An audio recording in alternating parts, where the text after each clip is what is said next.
Hola, grabo este video para la Universidad Nacional de la Patagonia Austral como continuidad del video que grabé acerca de las tradiciones de educación moral, donde trabajamos la noción de ética, de ciudadanía y cuáles son las vertientes de educación moral que a lo largo del siglo XX se han ido incorporando al trabajo cotidiano de las escuelas. En ese video planteábamos una de las cuestiones a abordar en formación ética y ciudadana, que es la que queda de alguna manera delineada en el enfrentamiento, la tensión entre la posición de la educación moral como socialización de Durkheim y la clarificación de valores. Básicamente vimos dos vertientes en las cuales una plantea que la escuela debe tomar posición sobre todo, casi todo, con respecto a cuestiones morales, y otra vertiente que plantea que la escuela no debe tomar posición sobre nada o casi nada, que debe permitir que cada sujeto tome su propia escala de valores y sea coherente con ella. En esa línea querría hoy tratar de pensar una respuesta posible a esa tensión, buscando criterios como para poder formular un criterio de legitimidad de la escuela, cuál es el territorio en el cual es legítimo que la escuela intervenga y cuáles son las cuestiones en las cuales hay menor legitimidad o ninguna legitimidad para que la escuela intervenga. Empiezo tomando un texto de principios del siglo XX. Este es un libro de lectura de 1910. Estaba pensado para tercer grado, lector nacional de Estrada. El libro de tercer grado sería para lo que hoy es cuarto. En esa época había primero, inferior y superior. Y en una lectura sobre la familia dice lo siguiente: el padre, la madre y los hijos, que se hallan unidos por lazos naturales, forman la familia que habita el hogar doméstico. El amor que los buenos hijos tienen a sus padres es lo que se llama amor filial, amor que no consiste solo en palabras de agradecimiento, promesas y actos de sumisión y respeto, sino en hacer por inclinación propia todo lo que les evite fatigas y disgustos, y les proporcione, en cuanto sea posible, alegría y bienestar. Cuando una familia vive en buena armonía, todo marcha bien en la casa como en una máquina bien construida. Cada cual trabaja con gusto y empeño, ayudando complacido a los demás. El padre y la madre indican, disponen y dirigen. Los hijos y las hijas ejecutan. Todo se hace a tiempo, sin descuido ni aceleramiento. La paz, la tranquilidad que reina en la casa revelan que es una familia feliz. Por el contrario, cuando falta la unión y el buen acuerdo en una familia, todo se vuelve gritería y confusión. No se ve a padres ni a hijos trabajar con orden o trabajar a tiempo y con gusto. Viven en completo desconcierto, sin la paz y la alegría que debieran y pudieran tener, marchando unidos. Esta es parte de un texto un poco más largo, pero fíjense cómo en un texto escolar de 100 años atrás, eh, se entiende que la escuela debe tomar posición acerca de qué es una buena familia y cómo una familia funciona bien y cómo no funciona bien. Y que en esa familia que funciona bien, todo se hace a tiempo, como en una máquina bien construida. Los padres dirigen, en otra parte del texto dice que en realidad ambos dirigen, pero sobre todo es el padre y la madre acompaña. Eh, es decir, que la escuela le dice al alumno, al lector y a las familias de sus alumnos cómo debe ser una familia. La escuela asume que tiene legitimidad para indicarle a cada uno cómo es el camino de construcción de felicidad. Y una pregunta para hacernos ¿es legítimo que la escuela tome posición sobre estas cuestiones? Y al mismo tiempo, cuando uno piensa en el contenido de lo que estaba planteando, podemos preguntarnos desde el presente, ¿no se estaba aportando desde la escuela en ese momento a la construcción de unas relaciones sociales desiguales, patriarcales, de dominación en las relaciones entre géneros y entre generaciones que hoy mismo estamos cuestionando? Es decir, ¿qué nivel de perdurabilidad tienen contenidos morales de este tipo? Planteando en estos términos la cuestión, quisiera abordar en la clase de hoy un artículo que trabajo en este libro que publiqué ya hace unos cuantos años, no sé si se ve, La educación política, ensayos sobre ética y ciudadanía en la escuela. En ese libro hay un capítulo, el capítulo 4, que se llama Ciudadanía y felicidad, los valores en una sociedad plural. Y yo creo que para poder pensar en esta pregunta pedagógica acerca de cuál es la legitimidad de la escuela en el terreno de la formación ética y ciudadana, tenemos que meternos en el terreno de la ética para tratar de indagar un poquito más de qué se ocupa la ética. Y voy a basarme también, igual que en el video anterior, en un esquemita que voy a ir mostrando en una pizarra, porque no tengo el pizarrón disponible. Si nosotros nos remontamos en el tiempo al primer libro que habla de ética, o por lo menos que tiene la palabra ética en su título, es el libro de Aristóteles, hace 2500 años, que se llamaba Ética a Nicómaco o Ética a Nicomaquea. Nicómaco era el hijo de Aristóteles. Y si uno pudiera ponerse en la cabeza de Aristóteles tratando de reconstruir cuál era la pregunta, cuál era el problema que él trataba de abordar en ese texto, sería algo así como ¿cómo es bueno vivir la vida? Fíjense qué pregunta amplia, qué pregunta realmente profunda, compleja, y que atañe muchas de las cuestiones que cotidianamente atravesamos como seres humanos. ¿Cómo es bueno vivir la vida? ¿Qué criterios tener a la hora de llevar adelante una buena vida?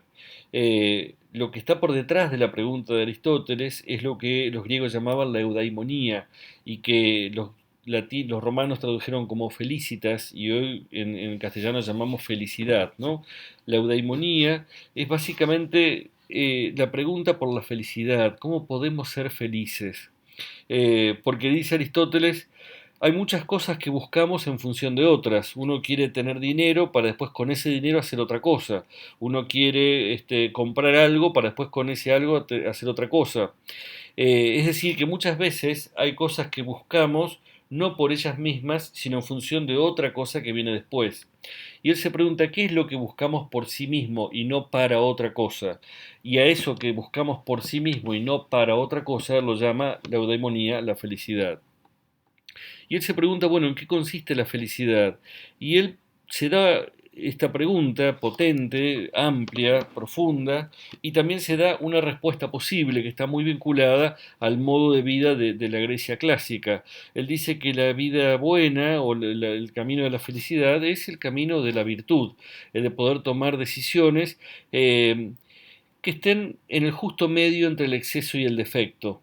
¿No? Una de las virtudes es la prudencia, que es poder discernir cuál es ese justo medio, y cuando él habla de justo medio no se refiere a la mitad de las cosas, sino al justo medio con respecto a uno.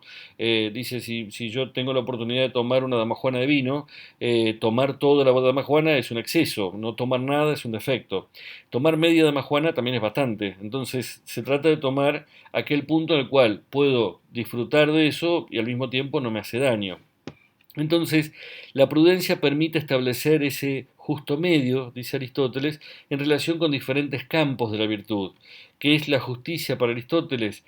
Eh, Dice, la justicia es el justo medio entre hacer el mal o padecerlo.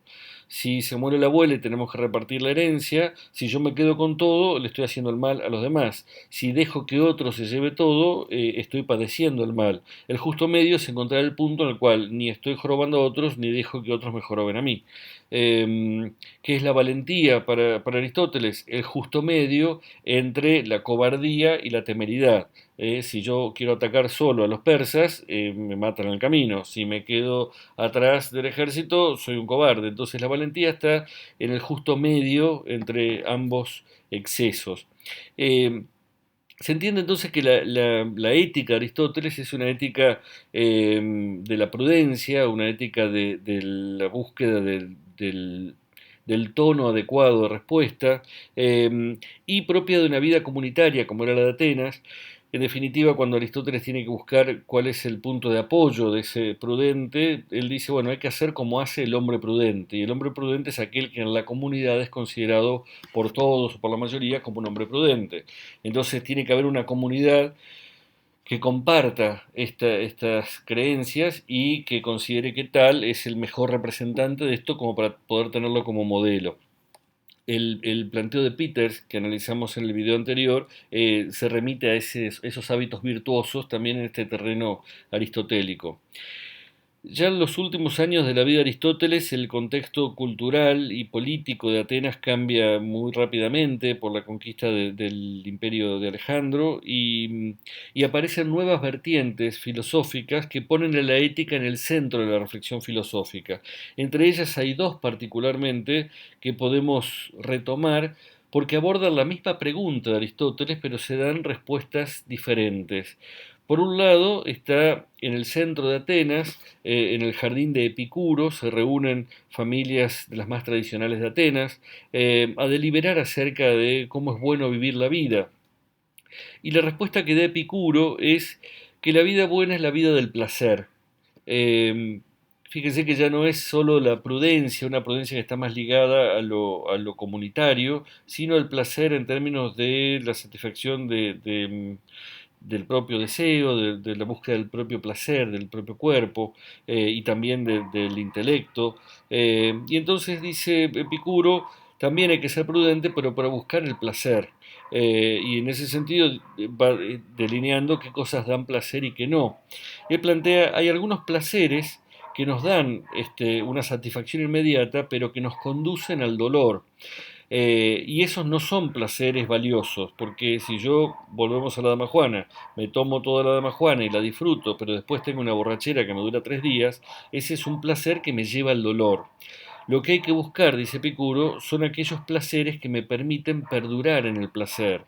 Y entonces termina planteando también una prudencia más calculadora de los efectos que puede tener cada decisión. Y él procura, dice, bueno, llevar adelante una vida sana, hacer gimnasia, disfrutar de la vida al aire libre, disfrutar de la amistad, evitar el matrimonio, que es fuente de disgustos y preocupaciones, lo dice Epicuro en la carta a Meneceo, su texto más relevante. Es decir, él se da la misma pregunta que Aristóteles, pero se da otra respuesta posible, poniendo el foco en el placer. Por eso se dice que es hedonista, es decir, una ética centrada en la búsqueda del placer. Al mismo tiempo, en las afueras de Atenas se reúnen algunos pensadores provenientes de la Magna Grecia, de las ciudades que dependían políticamente de Atenas, pero eran pensadores pobretones de arrabal, se reunían a las puertas de la ciudad, que en griego se dice stoa, por eso se los llamó estoicos, y entre ellos había boxeadores, esclavos, exesclavos, trabajadores portuarios, y algunos de los pensadores eran efectivamente trabajadores que